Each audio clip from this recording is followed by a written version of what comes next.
ChatGPT said.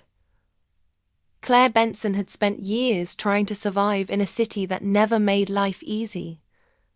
She had chased job after job, barely scraping enough to cover rent, and after a while, her heart grew tired of believing in love or luck. When she met James Thornton, everything about him seemed like a different world. He was wealthy, polished, calm, and always in control.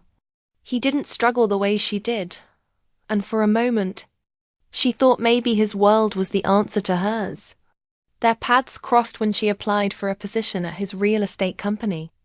She had no connections, just a resume full of effort and disappointment. When he interviewed her, he was distant but sharp. His questions were quick and to the point. "Why do you want this job?" he asked. She answered honestly, "Because I'm tired of starting over." Something in her voice must have reached him, because she got the job the next morning. At first, she told herself she was lucky. Working for a man like James was a chance to change everything. She promised herself she wouldn't get distracted, wouldn't dream, wouldn't feel. Her only goal was stability, a paycheck, a future that didn't depend on hope. But the longer she worked beside him, the more that promise began to blur. James was not what people thought. To the world, he was confident and uncheckable. But to those who paid attention, there was something else. He carried a quiet sadness that even money couldn't hide. He never laughed too loud, never relaxed completely, and sometimes, when he thought no one was watching, his face looked tired, almost lonely.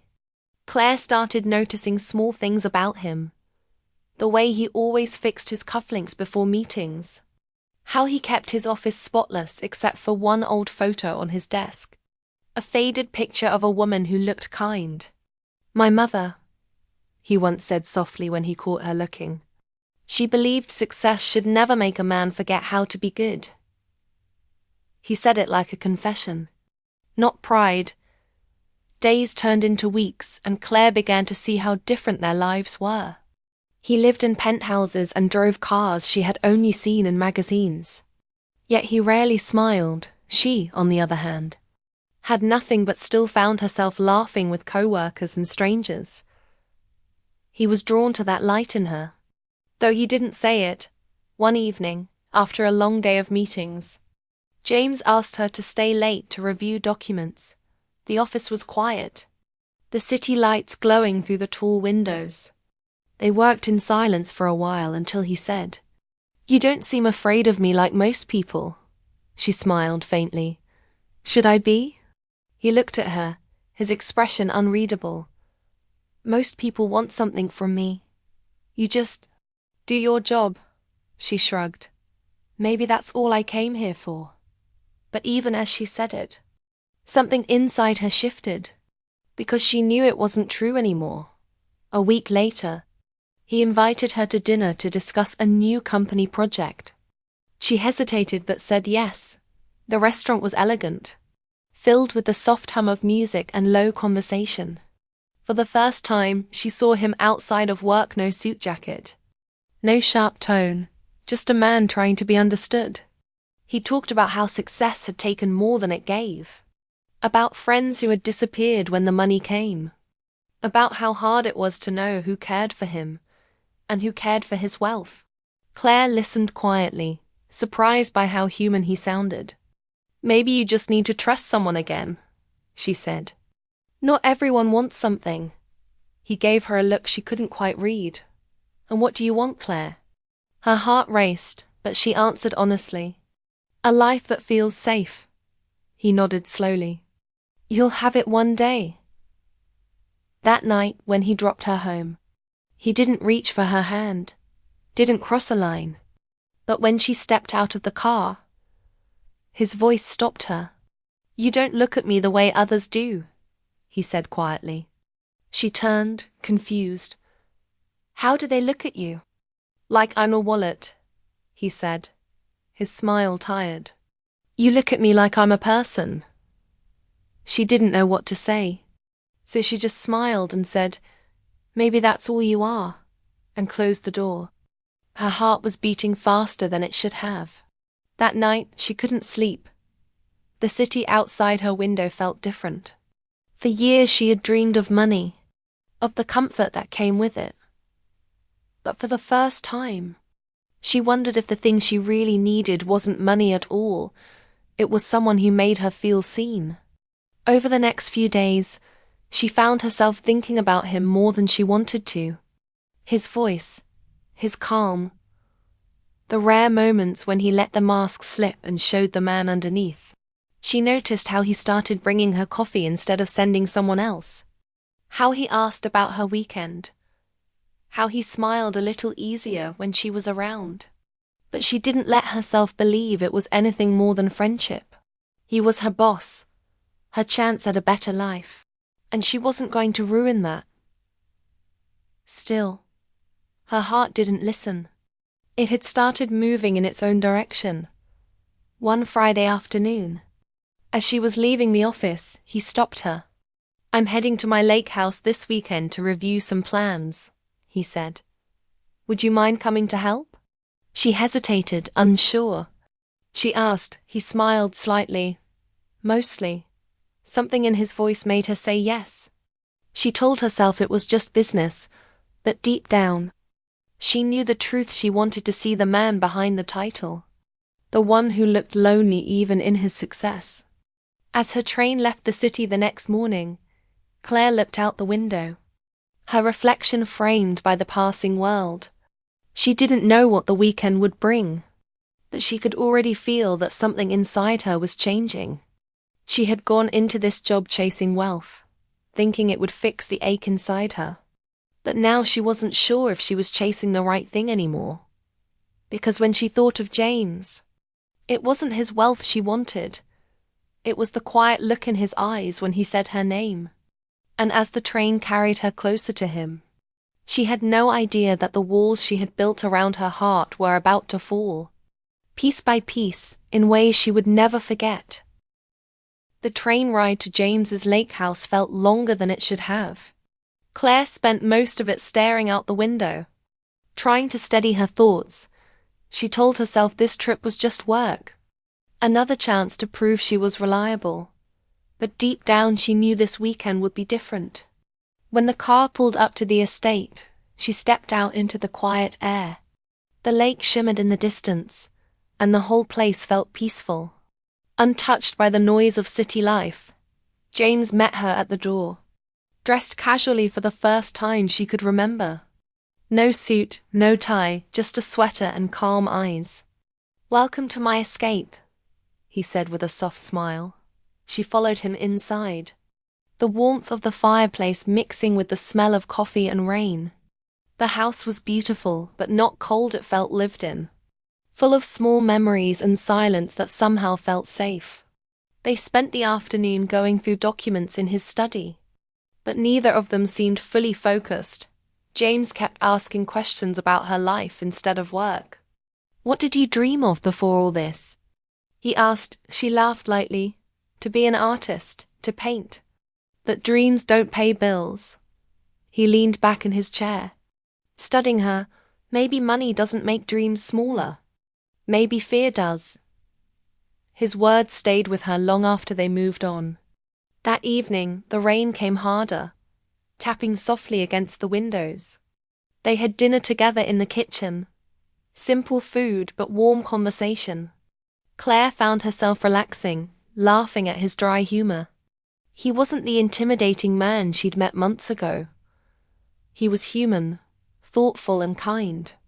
She began to see what loneliness had done to him. It made him build walls of success to protect his heart. After dinner, they carried coffee to the living room.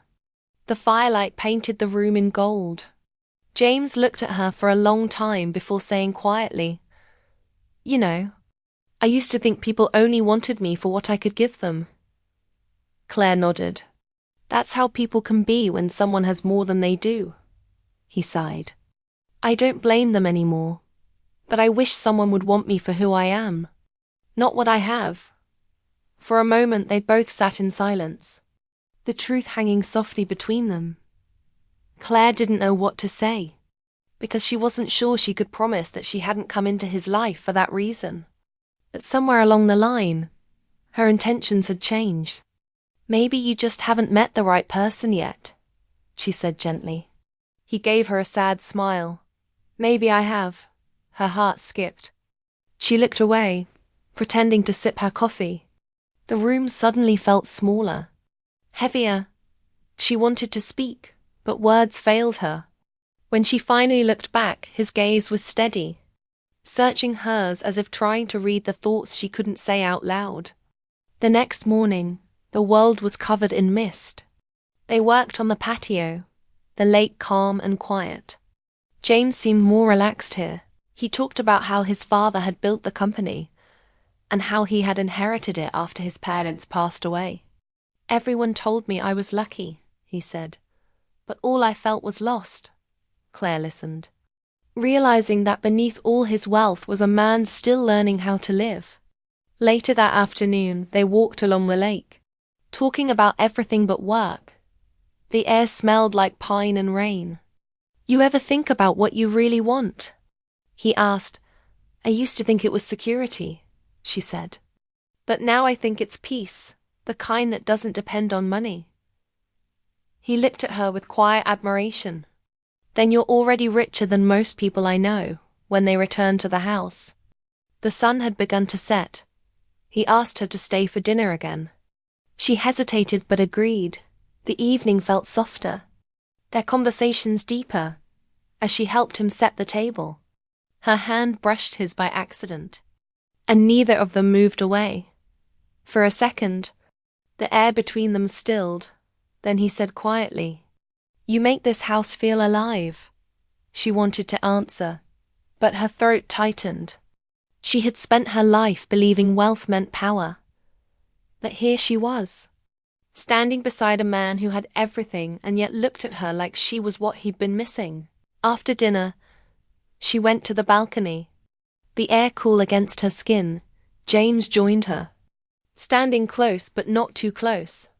The lake reflected the moonlight, and the night was still. "Do you ever think about leaving the city?" he asked. "Every day," she admitted. "But people like me don't have that kind of freedom." He turned toward her. "You have more than you think." For the first time, she believed it. The next morning, she woke to the smell of coffee. James was already in the kitchen. "You sleep well?" he asked. "Better than I have in a long time," she said. Smiling, he poured her a cup. "Good. Maybe you'll start painting again." She laughed softly. "You remember that?"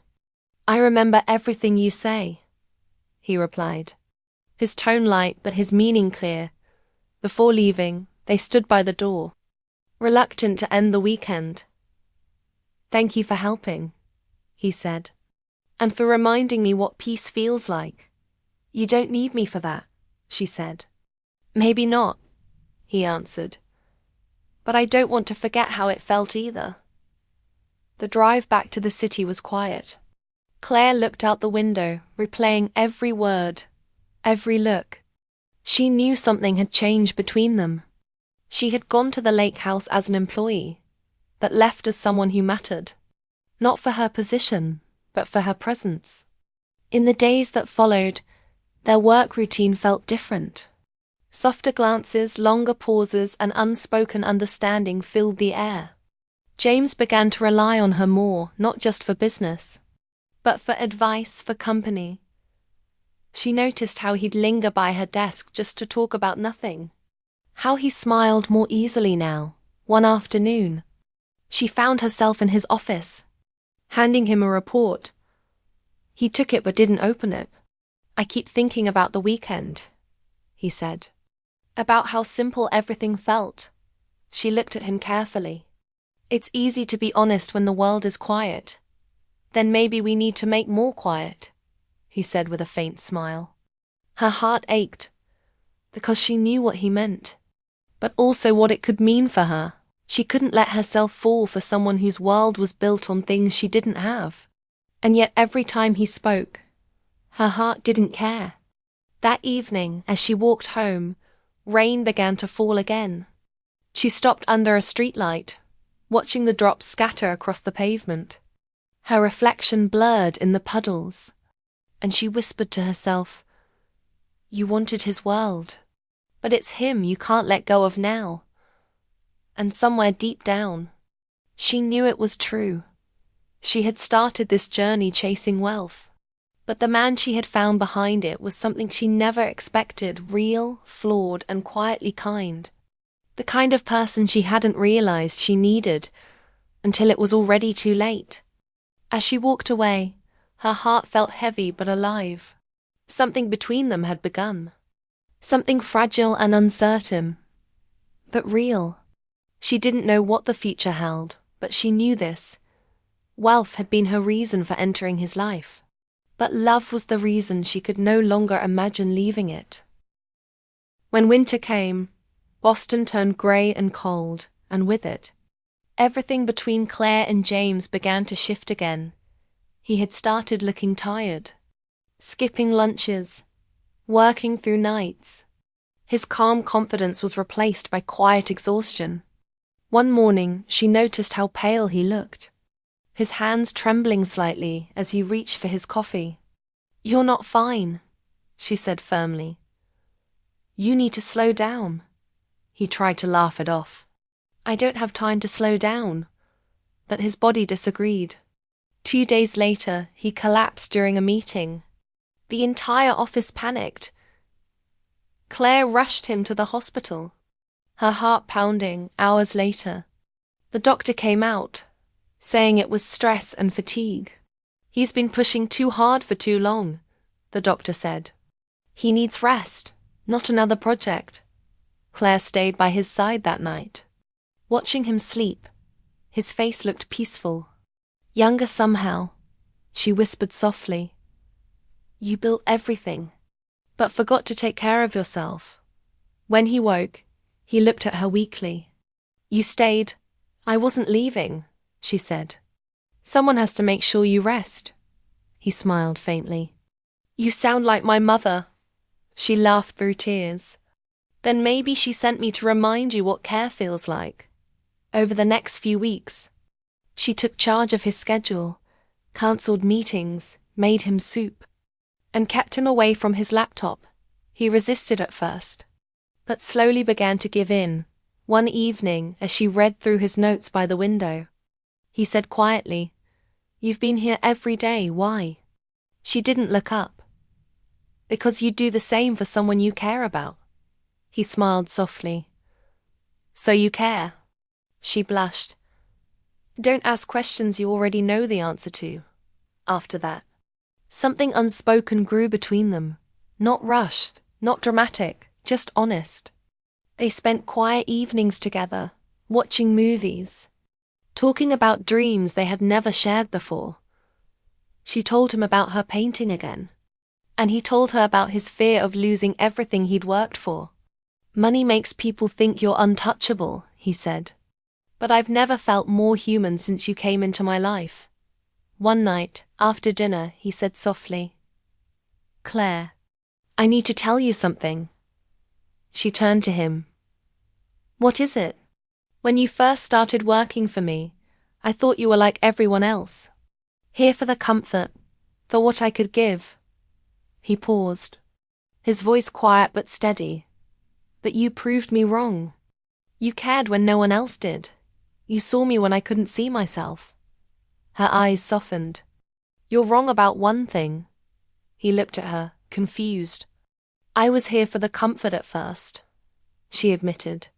"I wanted safety, not love, but then I met you. And everything changed." He reached for her hand, his eyes full of emotion. "Then maybe we both needed each other more than we realized." When spring came, James began to recover. He started painting again with her in his garden. Not because he was an artist, but because it made her smile. Sometimes they worked side by side in silence, and that silence was more comforting than words. The world outside still called him a powerful man, but to her, he was just James, the man who burned toast, who forgot where he left his keys. who listened when she spoke. One afternoon, as they sat by the lake outside his estate, he looked at her and said, "I don't want to go back to how things were." She looked up from her sketchbook. "You mean work?" He shook his head. "I mean life. I don't want the old version of it. I want this quiet morning's laughter. Something real." Claire smiled. "You can't escape life forever." "James, maybe not," he said. "But I can choose who I live it with." She froze, understanding what he meant. Her heart raced, but she didn't pull away. "You don't need to promise me anything," she whispered. "You just need to mean it." He nodded. "Then I mean it." From that day, their relationship became something stronger. They didn't announce it to the world. Didn't need labels. They simply existed together, building something out of kindness and trust. Months later, James surprised her with a studio space downtown. "You said you wanted to paint again," he said. Handing her the keys, she looked at him, tears filling her eyes. "You didn't have to. I wanted to," he said, "because you reminded me what it means to live for more than success." The studio became her haven, filled with light, color, and laughter. James visited often, sometimes just to sit quietly and watch her paint. One evening, as she cleaned her brushes, she said softly, "You know, I never thought my life would look like this." "What did you imagine instead?" "I imagined being safe," she said, smiling. "I never imagined being loved." He took her hand. "Then I guess we both got lucky." Time passed, and their lives found rhythm. They didn't chase perfection, they built peace. They spent weekends cooking together, walking by the lake, sometimes arguing, sometimes laughing until their sides hurt. But through it all, they stayed. One evening, years later, as they sat watching the sunset from their porch, James said, "Do you ever think about the beginning? About why you took the job?" She laughed softly. "I do, and it embarrasses me." "Why?" "Because I wanted your world, your wealth, the security you had," she said. "But I didn't realize that what I really needed wasn't something I could hold. It was you." He reached for her hand, squeezing it gently. "Then I'm glad you wanted the wrong thing first. Or we might never have found the right one." She smiled, leaning her head on his shoulder. "You were never what I expected, James, and you were everything I didn't know I was missing." He replied. The evening faded into quiet light, and for a moment it felt like time stood still. The girl who had once chased safety had found it, not in wealth, not in success, but in love that asked for nothing and gave everything. As the sky turned pink, Claire whispered, "I wanted your wealth, but I ended up needing you in every way." He smiled, his voice soft and certain. "Then that's the only kind of fortune worth keeping." And with that, the lake reflected the last light of day, two souls sitting side by side. Proof that sometimes the richest people in the world are the ones who finally learn how to love, not for gain but for grace.